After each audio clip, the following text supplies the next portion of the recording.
कक्षा 8वीं विषय हिंदी। आज हम पढ़ेंगे पाठ 9 हमें न बांधो प्रचीरों में। इसके लेखक शिवमंगल सिंह सुमन है। हम पंछी उन्मुक्त गगन के पिंजराबद्ध न गा पाएंगे, कनक तीलियों से टकराकर पुलकित पंख टूट जाएंगे।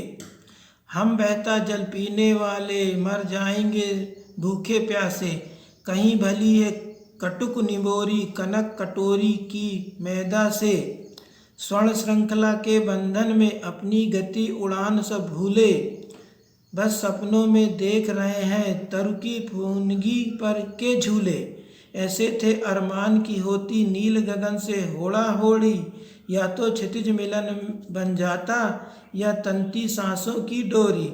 नीड़ न दो चाहे टहनी का, आश्रय छिन भिन कर डालो, लेकिन पंख दिए हैं तो अकुल उड़ान में विघन न डालो। पागल प्राण बंधेंगे कैसे नभ की धुंधली दीवारों में, हमें न बांधो प्रचीरों में। इसमें लेखक कहते हैं कि कवि पंछियों की भावनाओं को व्यक्त करते हैं। तो इसमें पंछी खुले आसमान में उड़ने वाले होते हैं, पिंजड़े में बंद होकर वे गा नहीं पाएंगे। पिंजड़े की सुनहरी तितलियों से उनके पंख घायल हो जाएंगे। बहता जल पीने वालों पिंजड़े की मौत की तरह है। सोने की कटोरी से भरे मैदे तीखे नीम के फूल उनके लिए ज़्यादा अच्छे हैं। यह बंधकर वे अपनी उड़ान भूल जाएंगे। पेड़ों के ऊपर से झूले का उनका सपना धरा ही रह जाएगा।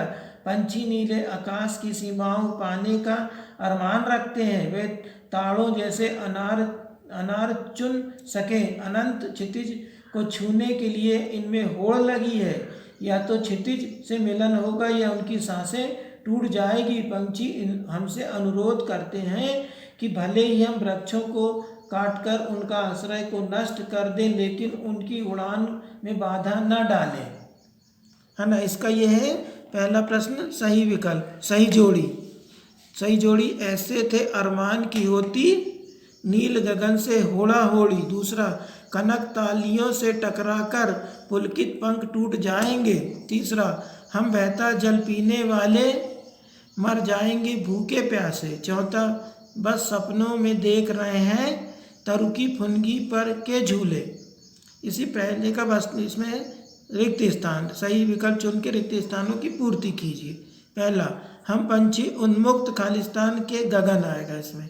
दूसरा, बा नीड़ न दो चाहे खालिस्तान का टहनी, आश्रय खालिस्तान का डालो तो छिन भिन दा, या तो खालिस्तान मिलन बन जाता है क्षितिज।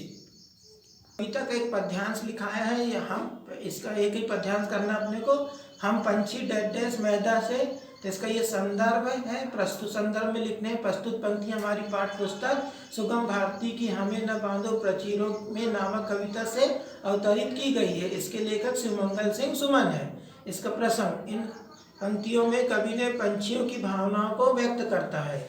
अर्थ, कवि कहता है कि पंछी खुले आसमान में उड़ने वाले हैं, पिंजड़े में बंद होकर वे गा नहीं पाएंगे। पिंजड़े की सुनहरी तालियों से उनके पंख घायल हो जाएंगे।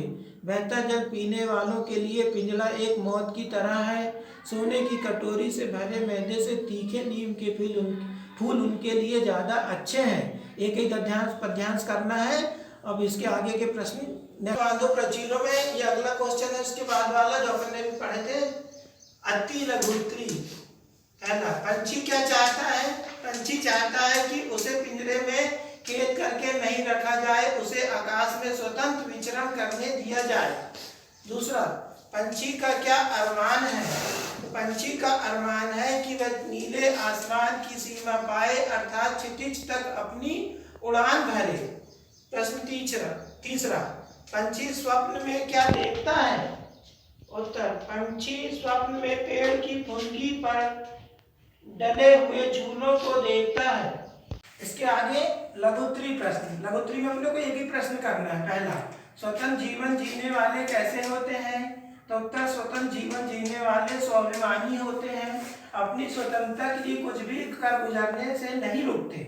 इसके आगे वाला एक निम्नलिखित प्रश्न तीसरा देखेंगे, निम्नलिखित पंक्तियों का भाव स्पष्ट करो। इसमें से भी अपने को एक तो करना है।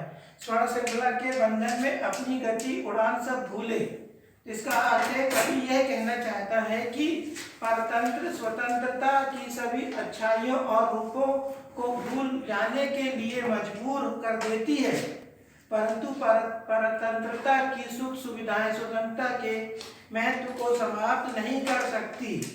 ये अर्थ है इसका। इसके बाद जितने भी इसमें पुस्तक में पीछे ब्लोम शब्द दिए उसको कर लेना, ये तुम्हारा होमवर्क है।